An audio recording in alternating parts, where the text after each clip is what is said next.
Usted está escuchando los podcasts de CAN. CAN, Radio Nacional de Israel. Continuamos aquí en CAN, Radio Reca en español, Radio Nacional de Israel. Y empezamos ya a despedirnos de esta fiesta de Hanukkah, de las Sufganiot y de todas las tradiciones tan bonitas y tan coloridas. Y vamos a tratar de cerrar esta fiesta con un mensaje positivo. Por eso ya tenemos en línea con nosotros a Moshe Rosen, quien es educador en el área de educación no formal. Moshe, bienvenido una vez más a CAN en español y Hag Sameach. Hag Sameach, ya estamos, como decías, en los momentos culminantes de esta fiesta, la fiesta de las luces y de la libertad. Así es, y te llamamos porque queremos que nos cuentes sobre un encendido de Hanukkah muy particular que se realizó en Kfar Aza. Ya el nombre nos da un indicio, pero contanos primero dónde queda y qué es ese lugar.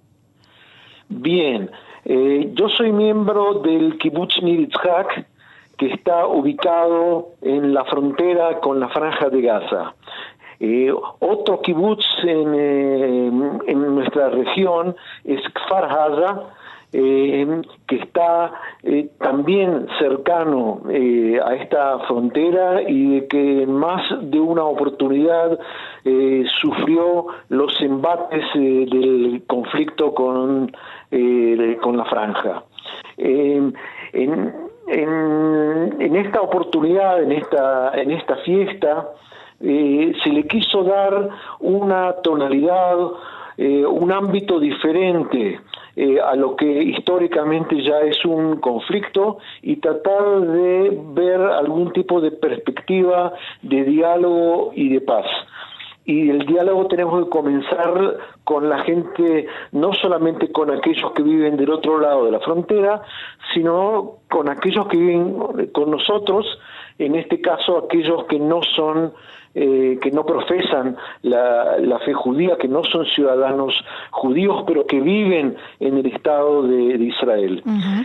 Y yo soy laico, pero tuve la oportunidad de participar y de emocionarme en un encuentro interconfesional en el cual participaron el cura párroco de la ciudad de Beersheba, que es la capital de nuestra zona del Negev, el párroco de Beersheba, que se llama Piotr Zelaski, es un hombre nacido en Polonia, pero que también está embanderado en esta causa de tratar de evitar la violencia y de encontrar caminos de diálogo. Y participó también una compañera, una amiga mía que es árabe, que se llama Radir Haini, que es muy conocida por su participación en eventos sociales y en eventos culturales que tienen que ver justamente con la búsqueda, con el deseo de construir puentes y de tratar de formular un diálogo y ver las cosas más allá de lo que se ve cada día, que es una situación por momentos de enemistad y de violencia. El encuentro al cual hacemos referencia, que tuvo como motivo justamente la fiesta de Hanukkah, fue promovido por una rabina reformista, Yael Burgan, que también está en Sha'ar HaNegev, en la zona nuestra del Negev occidental. Uh-huh. ¿Cómo se llevó a cabo en la práctica? ¿Se rezó? ¿Se cantó? ¿Que se conversó entre las partes tan distintas, tan afortunadamente distintas que participaron, ¿no? Claro, se habló, se cantó y también se sirvieron las tradicionales sufganiot e inclusive muy ricas levivot. cada uno de los participantes dio un mensaje que tiene que ver con los valores de Hanukkah y cómo estos valores, estos símbolos, esta narrativa también tiene expresión en su propia cultura, en su propia civilización. Y fue realmente apasionante ver esta comunidad de motivos. A veces uno cree que la propia narrativa, en nuestro caso la judaica, es exclusiva y que en otras culturas quizás no existe esta misma intensidad, este mismo apego al deseo de libertad y de independencia. Y podemos, que es, digamos, el motivo central de Hanukkah. Y hemos podido percibir de que también en el Islam y en el cristianismo existe una búsqueda de motivos, de simbologías similares, que tienen obviamente otras expresiones, que se dibujan de otra manera, pero en definitiva me parece que el encuentro nos demostró la posibilidad de fraternidad en una época que todas estas cosas se hacen muy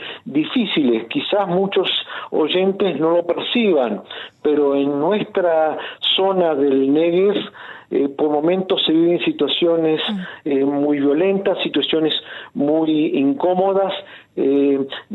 Para dar un ejemplo, hay momentos de violencia, de ataque, de agresión por parte de sectores marginales, a mi entender, de la comunidad beduina. Esto lleva a su vez a mucha gente a generalizar al colectivo beduino como si fuera en masa algo virulento y algo peligroso. Y al revés también existe, o sea, hay una narrativa excluyente y generalizadora por parte de sectores beduinos en lo que tiene que ver con los ciudadanos judíos como, como opresores, como gente que margina, como gente que odia.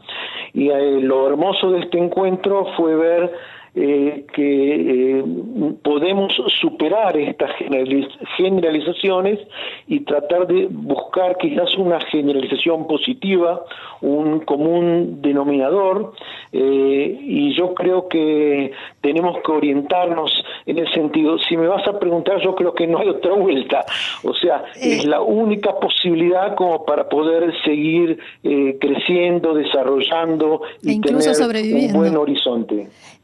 Moshe, pero ¿qué frecuencia y qué influencia tienen este tipo de encuentros? Porque los que participan son los que creen en esto, o sea, no es la idea convencer a los convencidos, ¿no? ¿Qué influencia tiene esto en el afuera? Bien, es un trabajo arduo, no es tan fácil, pero te puedo dar otro ejemplo más.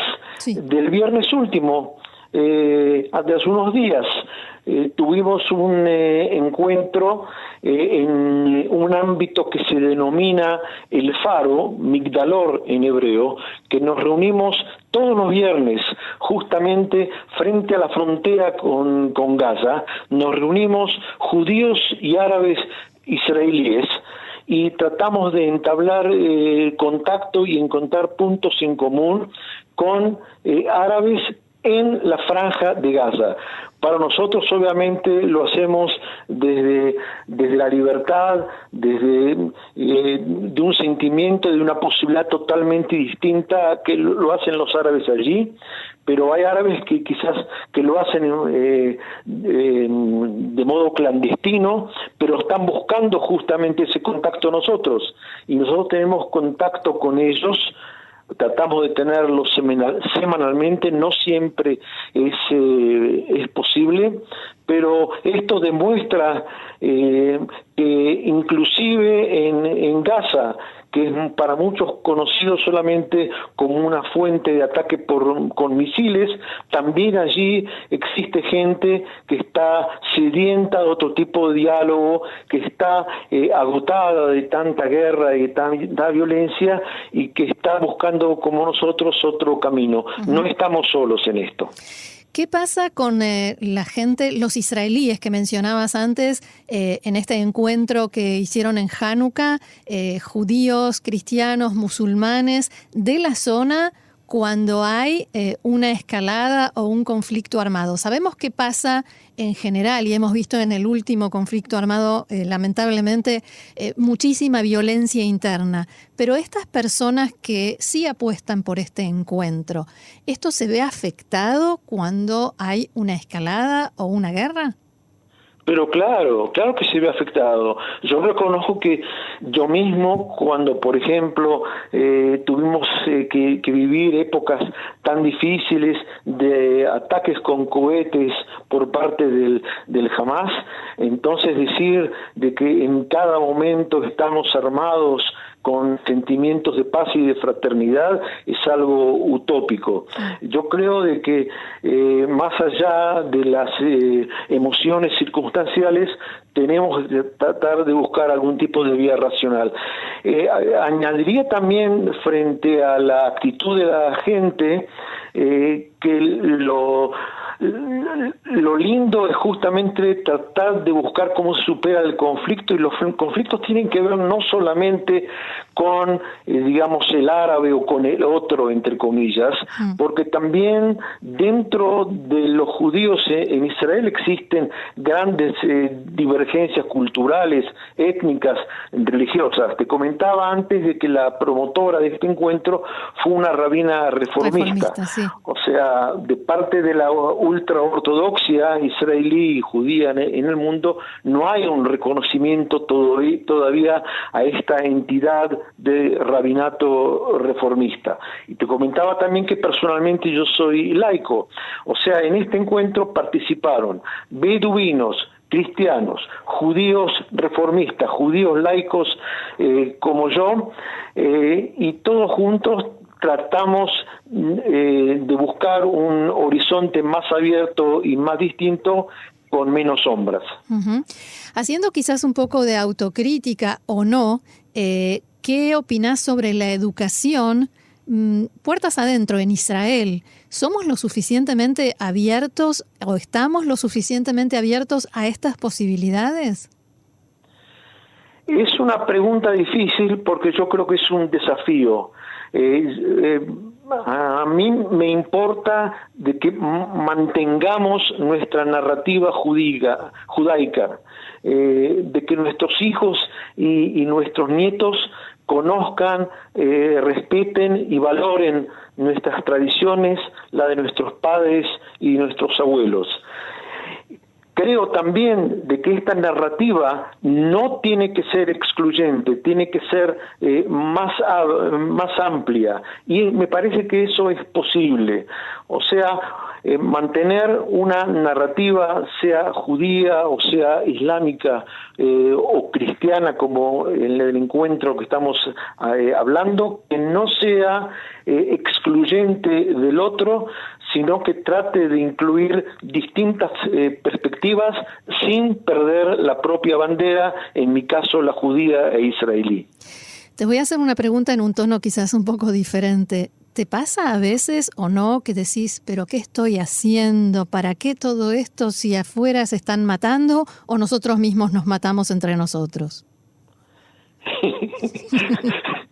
Eso le puede pasar en la cabeza a cada uno de nosotros. Por eso decía de que el desafío reside en observar cómo podemos vencer aquellas emociones negativas y tener en cuenta que no son estas emociones las que nos permiten romper el cerco del odio y de la violencia. Y justamente encuentros como el que estamos conversando ahora permiten ese tipo de aproximación. ¿Alguna vez tuvieron algún contacto a nivel oficial para trasladar estas iniciativas a algo más grande, más oficializado y reconocido y quizás más amplio? Sí, efectivamente. efectivamente, inclusive yo sé que hay compañeros que están programando un encuentro de esta naturaleza para los primeros días del próximo año, en enero del 2022, que signifique un acercamiento aún mayor entre las distintas comunidades dentro y fuera de Israel. Muy bien, Moshe Rosen, educador en el área de educación no formal. Muchísimas gracias por este diálogo con nosotros aquí en Cannes y, como se dice, Yishar Koach. Mucho éxito con estas iniciativas porque son en definitiva beneficiosas para todos nosotros. Y Chag Sameach. Chag Sameach y una buena semana para ti y para toda la audiencia. Gracias, Shalom.